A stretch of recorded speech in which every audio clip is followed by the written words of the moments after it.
Dites les gens, vous pensez quoi de faire un petit tour à la mer? Ouais, par contre, je garantis pas la température de l'eau.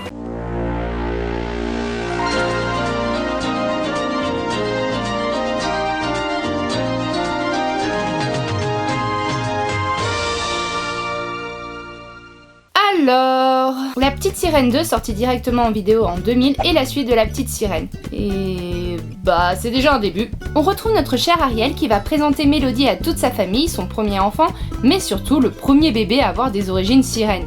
Ce qui hype tout le monde, que ce soit sur Terre ou sur la mer d'ailleurs. Triton est tellement content de devenir grand-père qu'il lui offre même à cette occasion un médaillon en forme de coquillage doré qui fait son et lumière. Ouais, bling et classe à la fois. Mais c'est alors que surgit Morgana, la sœur d'Ursula, qui se pointe façon maléfique à la fête et menace Mélodie pour obtenir le trident de Triton. Heureusement, Ariel, qui avec la maternité est devenue badass, sauve sa fille. Morgana promet alors de revenir et d'anéantir Triton et toute sa famille. Pour protéger Mélodie de sa vengeance, Ariel et Eric décident de séparer à jamais le monde des humains et celui des sirènes et d'interdire l'océan à leur fille. Et pour cela, ils construisent un mur, un grand classique. Bref, les années passent et malgré les efforts répétés de ses parents et des ouvriers du BTP, Mélodie a une passion dévorante pour l'océan. Elle y passe d'ailleurs toutes ses journées à faire de l'apnée, chercher des coquillages et taper la discute avec Sébastien. Tout ça à l'insu de ses parents qui, vous vous en doutez bien, ne lui ont jamais expliqué pourquoi il l'empêchait d'aller faire plouf avec les poissons. Seconde mauvaise idée. Du coup, Mélodie, elle sent bien qu'il y a un mystère quelque part dans son histoire. Ah oui, parce qu'elle ignore aussi que sa mère était une sirène avant.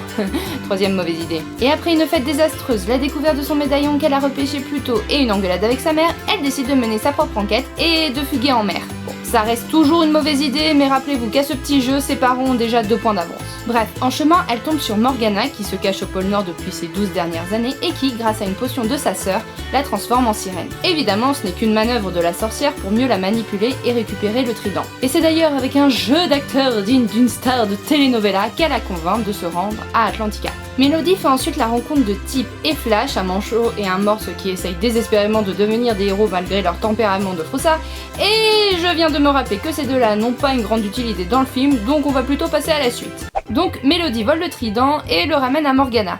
Ariel, qui est redevenue entre-temps sirène pour mieux retrouver sa fille, essaie de l'en empêcher, mais Mélodie donne le trident juste histoire de se venger, et à partir de là, c'est la panique. Morgana prend le pouvoir sur les mers, Mélodie redevient humaine alors qu'elle est toujours sous l'eau, mais est sauvée une extrémiste, elle récupère ensuite le trident pour le rendre à son grand-père, et puis je me demande comment elle n'a pas encore attrapé une pneumonie à force de se balader en pyjama dans une eau à moins 40 degrés. Morgana finit en picard, Ariel et Mélodie se réconcilient, le royaume des sirènes et des hommes sont enfin réunis, et c'est la fin. Alors, pour être honnête avec vous, quand on s'est organisé pour ce marathon des suites Disney, je voulais faire La Petite Sirène 2 parce que quand j'étais gamine, je me souvenais que je l'aimais bien. Bon, c'était pas mon film préféré, ni même ma suite Disney préférée, mais disons qu'il était ok. Par contre, hormis la chanson de début et celle de Mélodie, ou encore le fait que celle-ci se transformait en sirène, je me suis rendu compte en le re-regardant que je me souvenais de rien. Et c'est là le gros problème de ce film.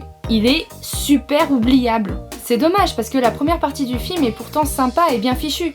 La relation mère-fille entre Ariel et Mélodie, Mélodie qui se sent mal à l'aise comme n'importe quel ado de 13 ans, sa mère qui essaye de chercher les bons mots pour la rassurer sans vraiment y parvenir, tout ça, ça crée une histoire plutôt touchante. Les persos du premier film ont même droit à un développement.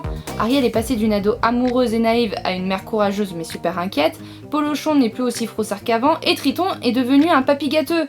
Bon, par contre, pour le prince Eric, c'est pas terrible, parce qu'il sert encore moins que dans le premier film. Mais à partir du moment où Mélodie souhaite en savoir plus sur son médaillon et ses origines, ça part en cacahuète. Elle croit le premier personnage qu'elle croise, aussi étrange soit-il d'ailleurs, et alors qu'elle était vive et espiègle au début du film, pas une seule fois elle se demande pourquoi ses parents lui ont caché la vérité ou pourquoi Morgana cherche tellement à l'aider. Bref, à partir de là, le scénario devient très ennuyeux, voire cliché.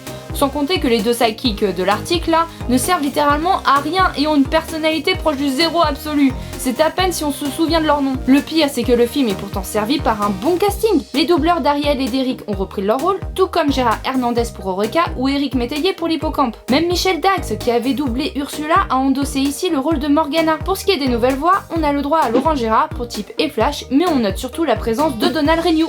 Oui, le célèbre Donald Renew, dans son rôle le plus mémorable, celui du cavalier de Mélodie qui finit dans le punch après avoir été pincé par un crabe. L'autre souci, c'est sa qualité. Si le dessin paraît propre au premier coup d'œil, l'animation, elle, est saccadée à tel point que parfois on peut croire qu'on a le droit à 15 images au lieu des 24 par seconde. Pourtant, ils ont réutilisé des frames du premier film, hein. Et puis, on était déjà rentré dans cette période où Disney faisait un minimum attention à l'aspect de ses suites. Mais malgré ça, on a parfois l'impression que les personnages sont dessinés à la va-vite ou qu'un bus leur a écrabouillé la figure. En conclusion, si le caractère des personnages est respecté, voire même creusé, et que le scénario démarre d'un bon postulat, le film est tout juste correct. Vraiment tout juste correct. C'est dommage car il avait un bon capital sympathie. Je n'ai jamais été une grande fan de La Petite Sirène, mais pour ma part, j'aurais adoré voir cet univers être étendu.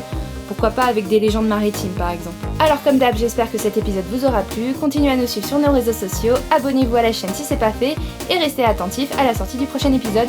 Et mangez pas trop de glace, vous allez avoir une indigestion. Enfin bref, salut, à la prochaine.